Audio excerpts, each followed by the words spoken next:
Olá, meus queridos amigos, tudo bem com vocês? Nós estamos aqui para continuarmos a nossa conversa sobre o tema do santuário. Nessa semana nós tivemos algum contratempo quanto à imagem dos nossos vídeos, então nós teremos apenas aqui a apresentação de PowerPoint e o áudio também em sequência.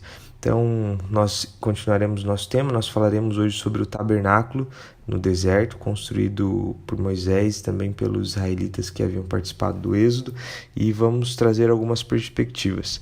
Apenas a título de introdução, é importante nós entendermos qual era o propósito do povo de Israel ter saído do Egito, o propósito do Êxodo ter acontecido. O propósito central de Deus para que o povo saísse do Egito é que eles pudessem servir melhor ao próprio Deus. Durante todo o período que eles viveram no Egito, eles não conseguiram servir plenamente a Deus por causa dos grandes problemas que eles tinham e a negligência que eles tiveram que ter referente ao sacrifício. Eles não conseguiam sacrificar de forma recorrente porque isso era abominável aos egípcios. Nós vemos isso em Êxodo capítulo 8. E Deus ele fala para o povo sair do Egito para que façam os sacrifícios, façam uma festa ao Senhor no deserto, para que essa prática pudesse ser restaurada. E ali eles conseguiriam adorar ao Senhor. Só que essa proposta ela é apresentada para Faraó. Da primeira vez, Moisés chega e fala: olha, Faraó, preciso que o povo saia do Egito, e o faraó simplesmente não autoriza.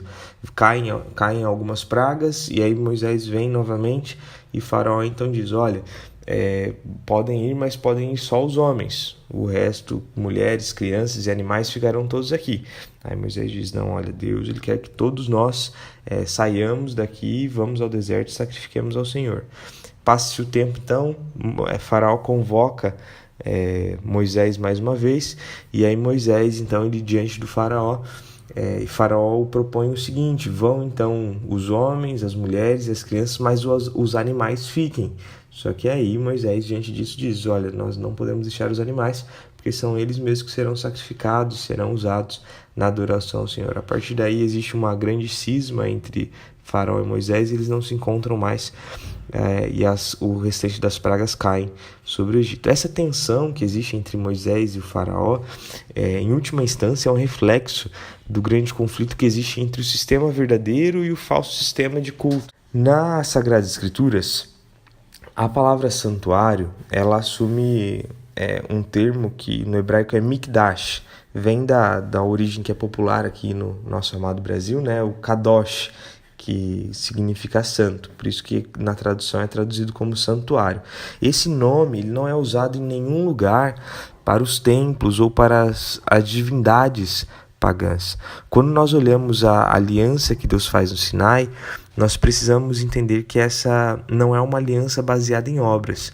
Com certeza o povo ele precisava obedecer a alguns estatutos, deveria fazer algumas coisas, assim como em todas as outras alianças da Bíblia, mas a obediência que eles prestavam não era uma maneira de obter salvação.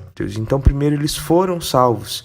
Nós vemos isso lá em Êxodo capítulo 20, verso 1 e 2. Eu sou o Senhor teu Deus que te tirei da terra do Egito. Então eles primeiro já receberam a salvação e depois eles são obedientes em resposta à salvação que eles já obtiveram. Isso ele se reflete em todo o contexto salvífico no decorrer de todas as Sagradas Escrituras. Os mandamentos do livro de Deuteronômio, do livro de Êxodo, eles são, antes de tudo, uma grande explicação do mandamento, do amor por Deus e do apego exclusivo a Ele. Como parte dessa aliança de salvação pela graça, mediante a fé, Deus então ele ordena a construção de um santuário. Quais eram os propósitos do santuário? Nós podemos elencar algum deles. Primeiro, e aqui tem os textos ao lado que você pode ir conferindo. O santuário ele era um lugar de encontro, era um lugar onde o povo se encontrava para adorar em sua grande maioria dos casos, mas era a tenda onde eles se reuniam. Então tinha essa noção de ser um lugar de encontro entre o próprio povo.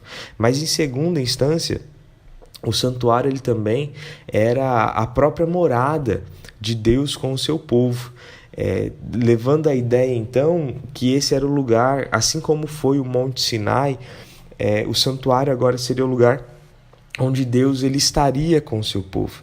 E em terceiro ponto, ele também seria o lugar onde Deus se revelaria para o seu povo. Ele não é quarto ponto, o santuário também ele se tornou a partir daquele momento o centro de adoração. Os altares que eram feitos aonde o adorador quisesse, agora eles, junto com os altares dos sacrifícios, agora tinham como centro apenas o santuário. Os sacrifícios eles deviam ser feitos no santuário. O tabernáculo, então, ele incorporaria esse aspecto e essa didática de mostrar a redenção que viria por meio de Jesus.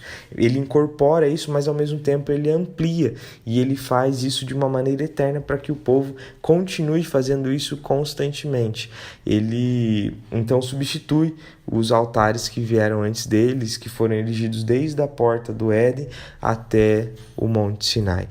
E próximo ponto, o santuário, em última instância, ele também tem como propósito ser um lugar de acesso ao santuário celestial. Ele se torna, de acordo com Êxodo 25, verso 9, um ponto de encontro com o modelo que havia sido dado no monte. O Antigo Testamento dá testemunho de que por trás do santuário terrestre existia uma estrutura mais sublime. A habitação celeste foi mostrada a Moisés e serviu como modelo do santuário que ele deveria construir. Então, quando os israelitas eles se achegavam diante do santuário terrestre, eles tinham que ter em mentalidade a ideia de que aquilo representava a existência de um santuário superior, o santuário celestial, a própria habitação de Deus. Em Êxodo 25, 40, Deus ele diz e manda que o povo devia fazer um tabernáculo segundo o modelo que foi mostrado no monte. Em 25, verso 9, ele também continua dizendo: segundo tudo que eu te mostrar para modelo do tabernáculo e para modelo de todos os móveis, assim mesmo o fareis. Em Hebreus capítulo 8, verso 5, o autor de Hebreus também deixa claro dizendo: os quais ministram em figura e sombra das coisas celestes. Assim como foi Moisés divinamente instruído quando estava para construir o tabernáculo, pois, diz eles, vê que faças todas as coisas de acordo com o modelo que te foi mostrado no monte. A citação de Hebreus capítulo 8, ela é idêntica à que aparece em Êxodo capítulo 25, verso 40, onde usa ali a palavra tipo, ou tipon, para modelo. Essa palavra ela tem em vista o padrão para o santuário terrestre, que é ao mesmo tempo um modelo em miniatura do santuário celestial. Alguns outros autores de outras denominações, comentando sobre essa expressão, dizem o seguinte: não está claro se o relato original de Êxodo entendia Tipon como um templo celestial ou simplesmente uma cópia ou modelo. No primeiro século, a primeira interpretação, ou seja, de que era um templo celestial, era certamente comum. Bruce, que é um outro teólogo de muito renome também, diz o seguinte: esse padrão era algo visível e não consistia meramente das orientações verbais de Êxodo 25 e 40.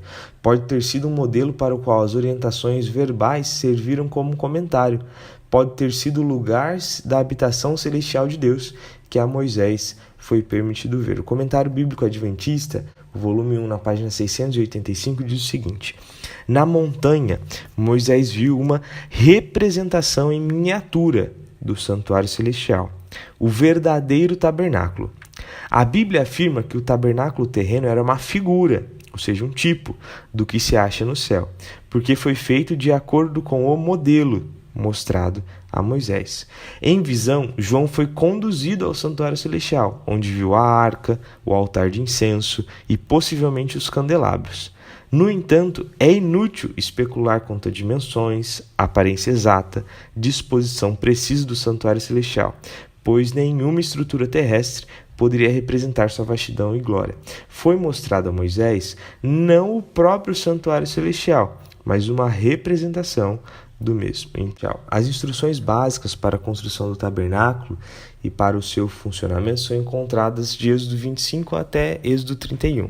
E a implementação dessas instruções aparecem de Êxodo 36 a Êxodo 40. Todas as medidas que são dadas na Bíblia, se a sua Bíblia não for uma tradução um pouco mais contemporânea, elas são dadas em côvados. Qual que é a medida exata de um côvado? Nós não sabemos exatamente qual é a medida de um côvado, mas nós temos em média ali que fica entre 49 e 51 centímetros em sua maioria. Aqui nós temos uma comparação do tamanho dos templos.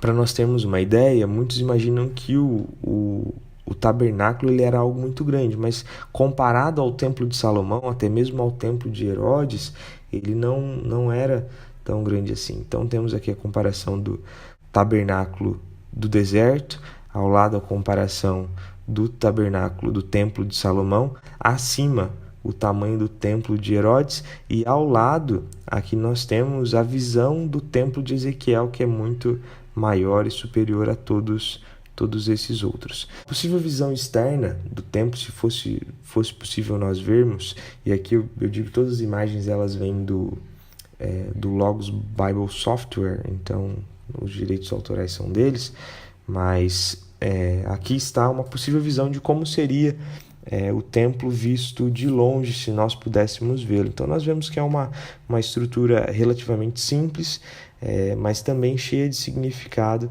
e ele era feito todo de maneira portável, sendo construído no deserto, aproximadamente ali em 1450 a.C., assim que eles foram libertados do Egito. E durante 40 anos ele ficava sempre no centro dos acampamentos. Aqui uma outra imagem de como possivelmente seria, aqui uma figura de uma forma um pouquinho mais viva, e aqui você pode ver o altar, podemos ver também a bacia e uma outra figura. Foram usadas na construção do tabernáculo pelo menos 15 substâncias diferentes: ouro, prata, cobre, madeira, lã, linho, peles de animais, óleo, especiarias, pedras preciosas, como recursos humanos também usados na construção do templo. Ele era feito com as suas diversas estruturas, apesar de ser muito bonito e muito magnífico, ele tinha como propósito revelar também um caráter transitório, porque ele era todo desmontável. As peças dele eram totalmente removíveis e podiam ser carregadas nas viagens do povo de Israel no deserto. Agora vamos olhar algumas partes do santuário. A área ao redor da tenda do tabernáculo era cercada por uma área feita de cortinas de linho fino, que elas tinham aproximadamente 6 côvados, ou seja, uns 48 metros no seu lado um pouco mais longo, e aproximadamente 50 côvados, uns 24 metros no lado mais curto.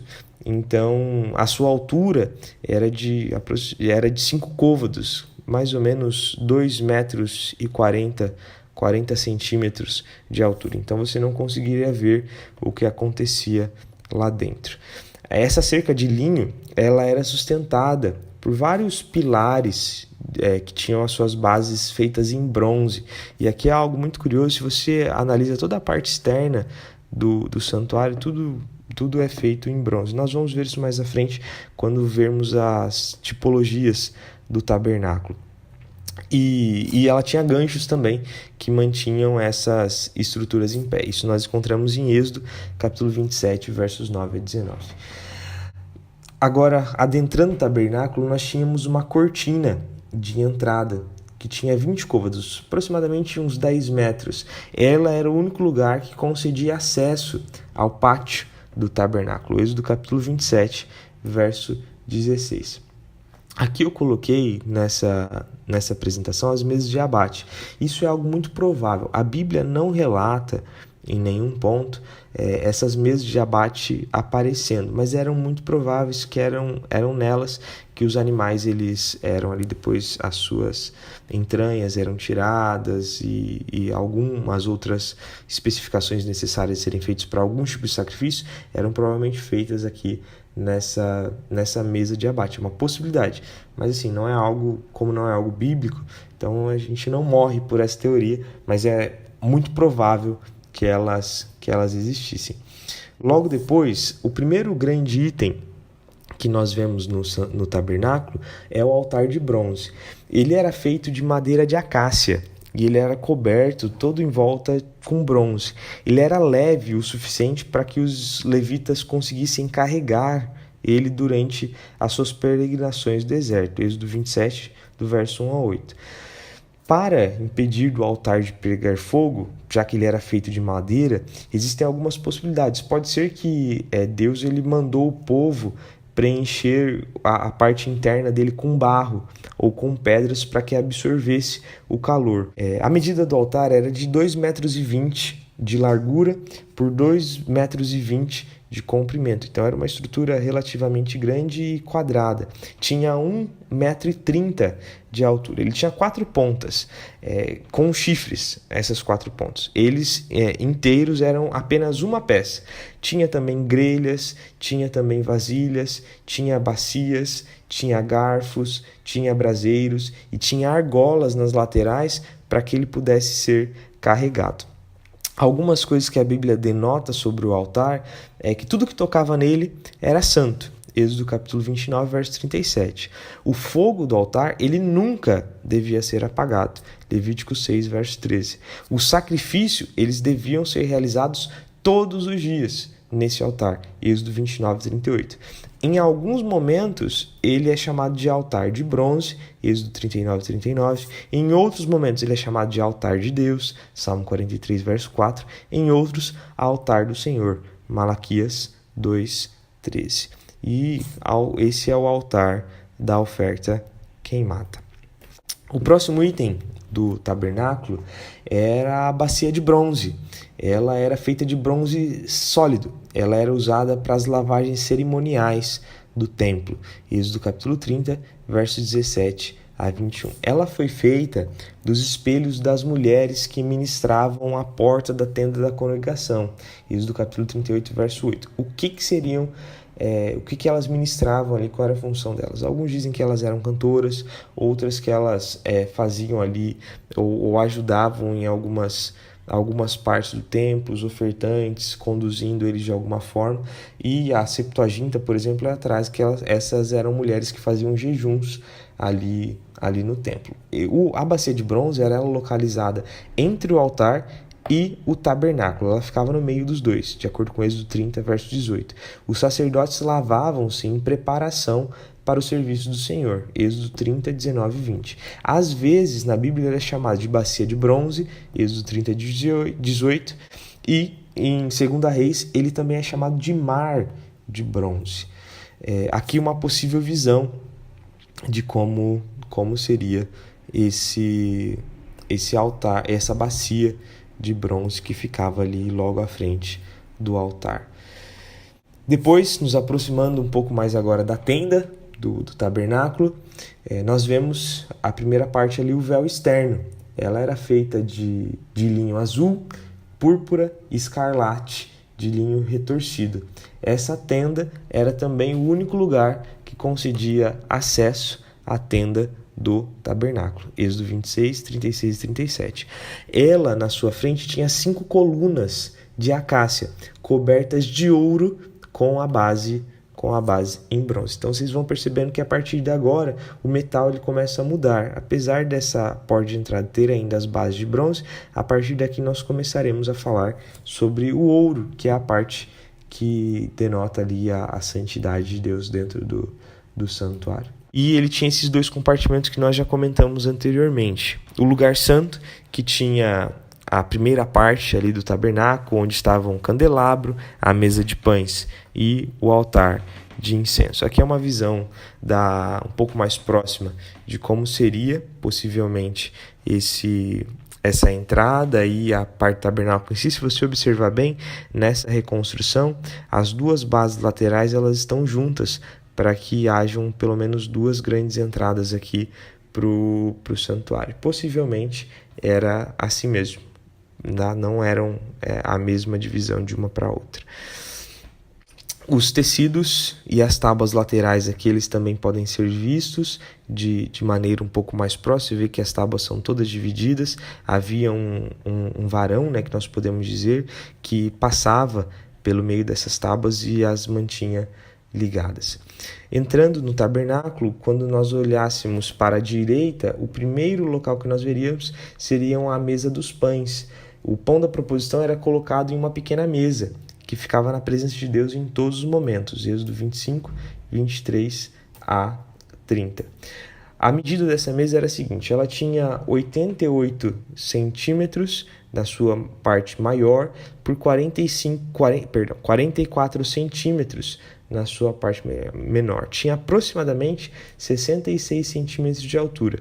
Ela era feita totalmente de ouro, tinha argolas, tinha pratas de ouro, tinha também copos de ouro, taças de ouro e jarras feitas de ouro puro. Os itens eram todos de ouro e os pães santos eram colocados sobre ela, bem como os recipientes para o incenso. Êxodo 25, verso 29. Eram colocados semanalmente 12 pães em 2 pilhas de 6 pães cada uma. Levítico 24, verso 6. Todo sábado, os sacerdotes eles iam até lá, comiam o pão da semana anterior. Então, o pão ficava ali uma semana e eles o comiam aos sábados. E no sábado, eles substituíam na mesa ali esses 12 pães por outros 12 pães frescos com incenso também nesta mesma mesa. Levítico 24, verso 8. Agora, olhando para a esquerda, nós repararemos que existiria o candelabro. Aqui é uma figura, geralmente nós vemos o candelabro de forma um pouco circular, com as suas hastes subindo. Alguns argumentos que são retas também, nós não conseguimos saber ao certo. Mas o que nós sabemos é que o candelabro ele era feito de ouro, ele era um símbolo da luz de Deus que irradiava por todo o santuário, era o único local que iluminava o santuário em si, ou seja, toda a luz vinha do candelabro. Em uma outra imagem de como ele era inteiro feito de ouro batido, era composto por uma única peça, Êxodo 25, 31. Em cada um desses 6 braços deveriam haver, você percebe aqui, pelo menos 3 flores, parecendo uma flor de amendoeira com botões e também com pétalas, Êxodo 25, 33. O óleo das lâmpadas devia ser feito de puro azeite. Elas deveriam ficar acesas à noite e serem recuidadas todos os dias, logo pela manhã. Êxodo 27, 20 e 30, verso 7. Haviam 7 lamparinas para o candelabro. As tesouras de cortar os pavios, os cinzeiros também eram feitos todos de ouro puro. Então, tudo que era utilizado dentro do santo, eles eram feitos de ouro. Êxodo 37, verso 23. Agora, nos aproximando um pouco mais do Santíssimo, nós encontraremos o que nós chamaríamos de altar de incenso. Ele era colocado logo antes da cortina do lugar santíssimo.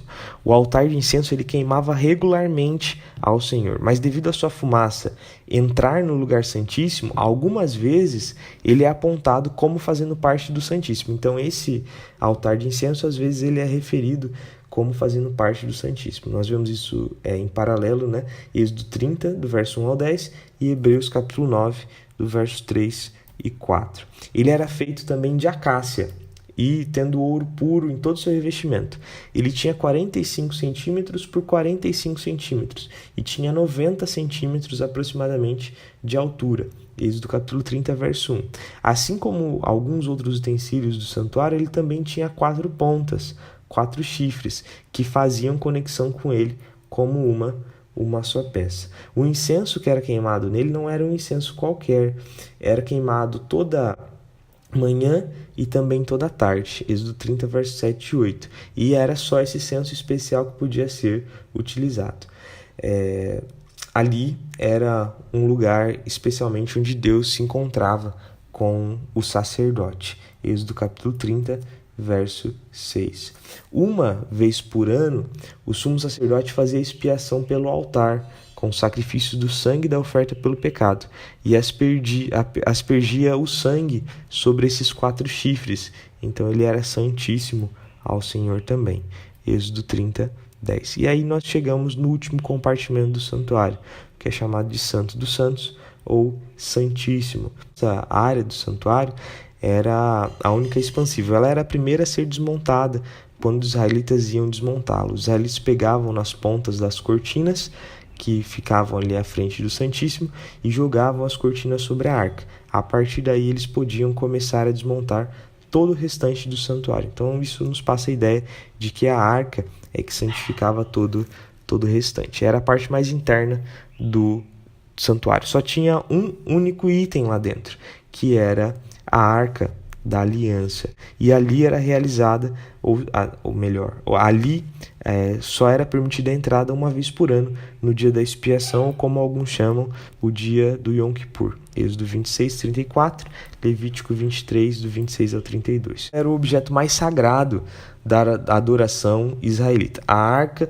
simbolizava a presença de Deus e tinha os 10 mandamentos dentro dela. Êxodo 25, versos 10 a 22. A medida dela era de aproximadamente 1,10 por 66 centímetros de largura e 66 centímetros de altura. Ela era feita de acácia, com ouro puro, a cobrindo por completo. Ela era símbolo da presença e da glória de Deus, Números 14, versos 43. Sobre ela, nós tínhamos também uma peça feita de ouro único, que era chamada de propiciatório. Era a tampa colocada ali sobre a arca, com 2 querubins sobre ela. Às vezes ela é chamada de Arca de Deus, 1 Samuel capítulo 4, 21. Em outras vezes, Arca da Força de Deus, Salmo 132. Arca do Testemunho, Êxodo 30, verso 6. E o nome mais longo que é dado para ela nas Sagradas Escrituras é a Arca da Aliança de Yahvé dos Exércitos, que está entronizado entre os querubins. 1 Samuel, capítulo 4, verso 4. Aqui uma outra possibilidade de como seria essa arca, né? Outro artista fez um pouco de modo diferente. Você percebe que os querubins são um pouco diferentes do que nós geralmente os imaginamos. Aqui uma outra representação também de como possivelmente ela seria, com a sua tampa sobre ela. E aqui nós vemos 3 itens que ficavam ali dentro da arca.